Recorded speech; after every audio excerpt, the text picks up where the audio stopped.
High guys, welcome back to my channel. আশা করি সবাই অনেক অনেক ভালো আছেন, সুস্থ আছেন। আবার নতুন একটি ভিডিও নিয়ে আপনাদের মাঝে হাজির হয়েছি। আজ আমি ড্রয়িং করেছি গোপাল ভাঁড়ের নতুন একটি দৃশ্য। আজ একটু ভিন্নভাবেই ড্রয়িং করেছি। আজ আমি ড্রয়িং করেছি গোপাল ভাঁড় বাজার নিয়ে বাড়িতে ফিরছে। ফার্স্টে আমি গোপাল ভাঁড়কে এঁকে নিয়েছি এবং পরে দৃশ্যটি ড্রয়িং করে নিয়েছি। ফার্স্ট একটি পেন্সিল স্কেচ করে নেব। পেন্সিল স্কেচ করার জন্য আমি 6B পেন্সিল ইউজ করেছি। স্টেপ বাই স্টেপ ফলো করলে আপনারাও খুব সুন্দর এবং সহজে এটি ড্রয়িং করতে পারবেন। গোপাল ভাঁড়টি ড্রয়িং করার পর এঁকে নিয়েছি।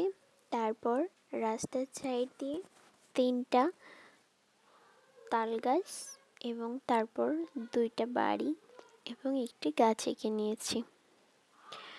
খুব সহজ এবং সিম্পলভাবে এটি ড্রয়িং করা সম্ভব। স্টেপ বাই স্টেপ ফলো করলে আপনারাও খুব সুন্দর এবং সহজে এটি ড্রয়িং করতে পারবেন। খুব কম সময়ের মধ্যে এটি কমপ্লিট করা সম্ভব। রাস্তার সাইড দিয়ে ঘাস ড্রয়িং করার জন্য আমি ফেভার কাস্টেলের গ্রাস গ্রিনটা ইউজ করেছি। ঘাস ড্রয়িং কমপ্লিট করার পর আমি বাড়িতে কালার করে নিয়েছি। বাড়িতে কালার করার জন্য আমি ভ্যানডাক ব্রাউন কালারটি ইউজ করেছি। তারপর আমি গোপাল ভাঁড়ে ড্রয়িং করে নিয়েছি।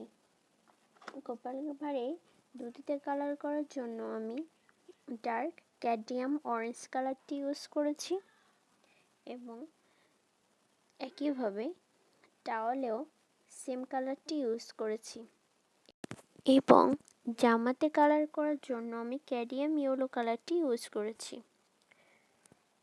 এবং তাল গাছে কালার করার জন্য আমি গ্রিন অলিভ এবং গ্রাস গ্রিন কালারটি ইউজ করেছি। দূরের গ্রাম কালার করার জন্য আমি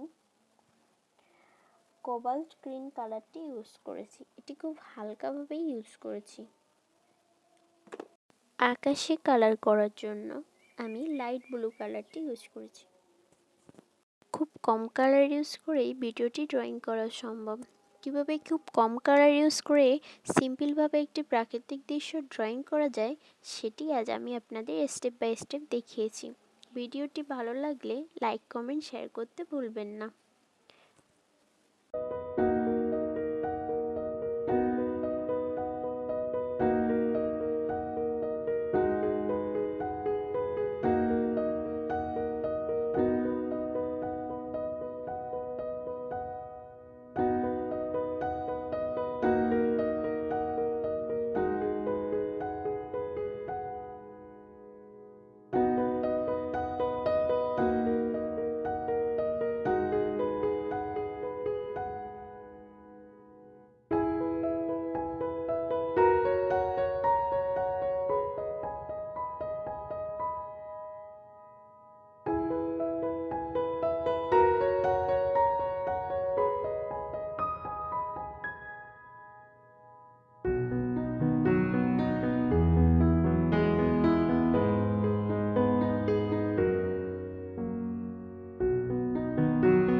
ভিডিওটি না টেনে পুরোপুরি দেখার জন্য অনেক অনেক ধন্যবাদ। আবারও দেখা হবে নতুন একটি ভিডিও নিয়ে।